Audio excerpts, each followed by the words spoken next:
قرآننا يروي الفضائل قصة من وحيها عبر حوت معناها وكذا بهادي نبينا قد سطرت قصص روائعها يشع سناها طوبى.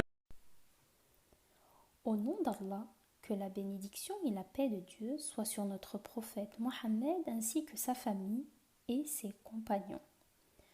Nous allons vous conter aujourd'hui une nouvelle histoire issue du Coran. Il s'agit de celle de la table servie.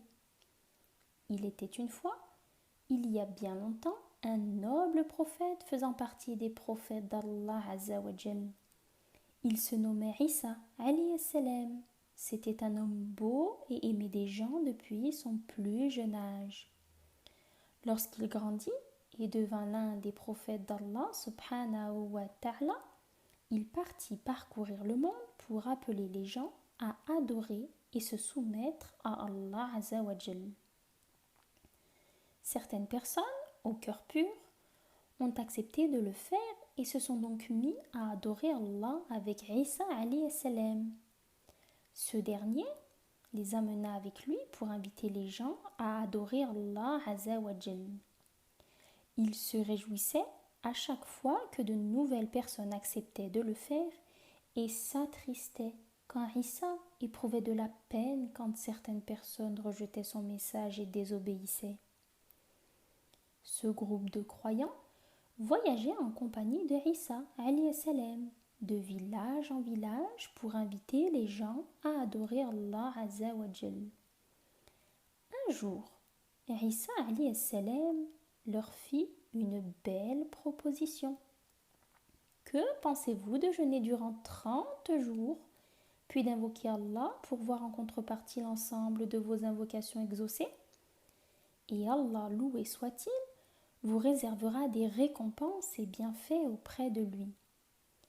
Ils décidèrent de jeûner 30 jours tout en voyageant de village en village.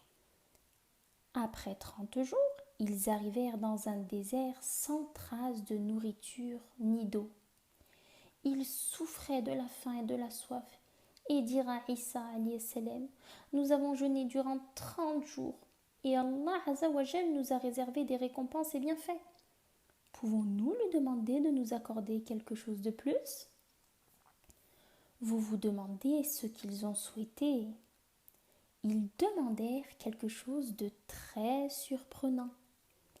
Ils ont souhaité qu'Allah subhanahu wa ta'ala fasse descendre du ciel une table avec beaucoup de nourriture afin de pouvoir manger. Isa, surpris par cette demande, leur dit: craignez Allah si vous êtes croyants. إذ قال الحواريون يا عيسى ابن مريم هل يستطيع ربك أن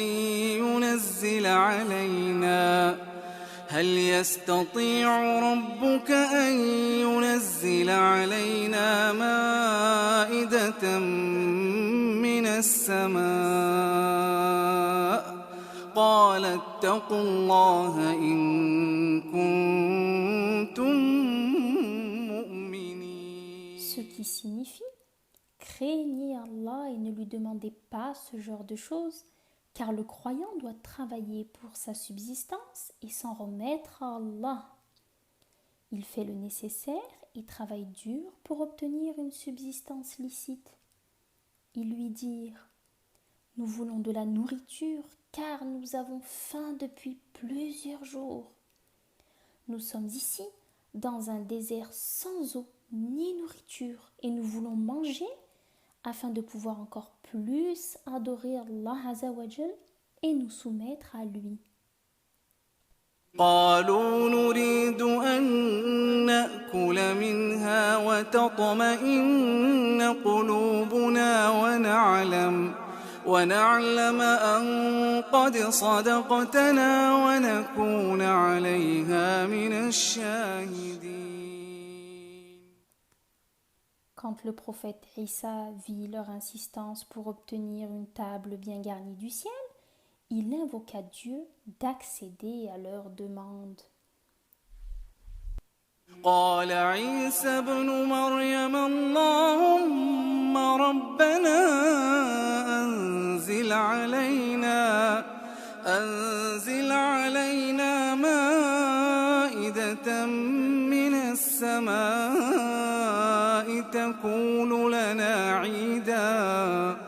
تكون لنا عيدا لأولنا وآخرنا وآية منك وارزقنا وأنت خير الرازقين.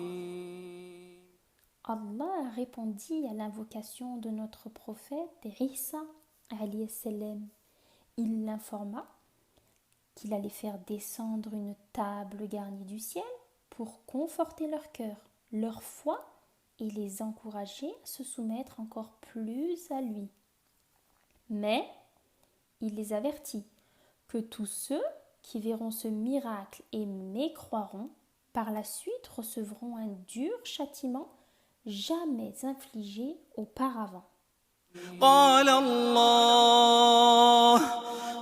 الله إني منزلها عليكم فمن يكفر بعد منكم فإني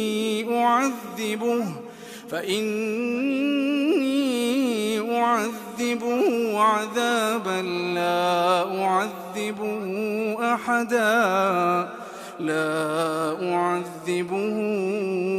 أحدا من العالمين. Isa alayhi salam et ses apôtres s'arrêtèrent attendant que la table descende. Après un court instant, Isa vit des anges descendre du ciel en portant une grande table avec beaucoup de nourriture.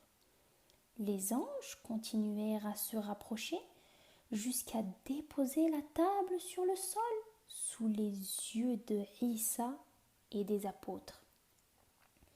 Isa se leva et loua Allah, puis dit aux croyants: mangez de cette table et remerciez Allah pour ce bienfait afin qu'il vous en accorde encore plus. Ils mangèrent et profitèrent des mets délicieux que les anges ont apportés du ciel. Ils mangèrent à leur faim et cela conforta leur foi en Allah. Ils racontèrent aux gens cet incroyable miracle, ce qui a convaincu beaucoup d'entre eux à croire en Allah Azza wa Jal. Quant à ceux qui étaient déjà croyants, cela a encore plus conforté leur foi en Allah subhanahu wa ta'ala. Ici se termine notre histoire du jour. Quels enseignements pouvons-nous en tirer? Que le musulman doit faire des efforts pour adorer Allah et appeler les gens à l'adorer. Comme nous avons pu le voir, Isa alayhi salam voyageait de pays en pays pour appeler les gens à l'adoration d'Allah. Aussi, le musulman doit rappeler à ses frères et sœurs l'importance de multiplier les prières, de jeûner, d'évoquer Allah et de lire le Coran comme l'a fait Isa alayhi salam en demandant aux croyants de jeûner 30 jours. Nous constatons aussi que lorsque l'on obéit à Allah en priant ou jeûnant puis l'invoquant, il nous répond et exauce nos souhaits. Comme nous l'a dit Muhammad sallallahu alayhi wa sallam, l'invocation du jeûneur prononcée au moment de la rupture du jeûne est exaucée. Cela signifie qu'au moment de rompre notre jeûne en fin de journée, nous invoquons Allah qui nous répond. Alors n'oubliez pas, chers enfants, d'invoquer lors de la rupture du jeûne. Nous apprenons également que le musulman doit faire des efforts, travailler pour obtenir sa subsistance et s'en remettre à Allah. Il ne doit pas attendre que sa subsistance vienne à lui, car elle ne vient que s'il fait des efforts et travaille. On apprend également, grâce à cette histoire, qu'il faut se lier d'amitié avec les personnes vertueuses car il nous aide à adorer et obéir à Allah. Et nous pouvons les assister comme l'ont fait les croyants avec Isa alayhi salam. Il voyageait de village en village sans jamais le quitter. Nous apprenons également qu'Allah exauce les invocations des croyants, leur donne beaucoup de bienfaits et tout ce qu'ils désirent.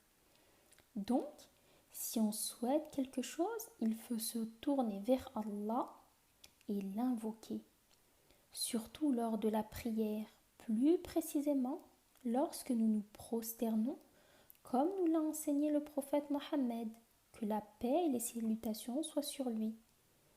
L'invocation faite lors de la prosternation est exaucée et dans cette position, la personne est proche d'Allah. Nous nous retrouverons très bientôt pour une nouvelle histoire de notre série. Allah m'a appris des récits du Coran.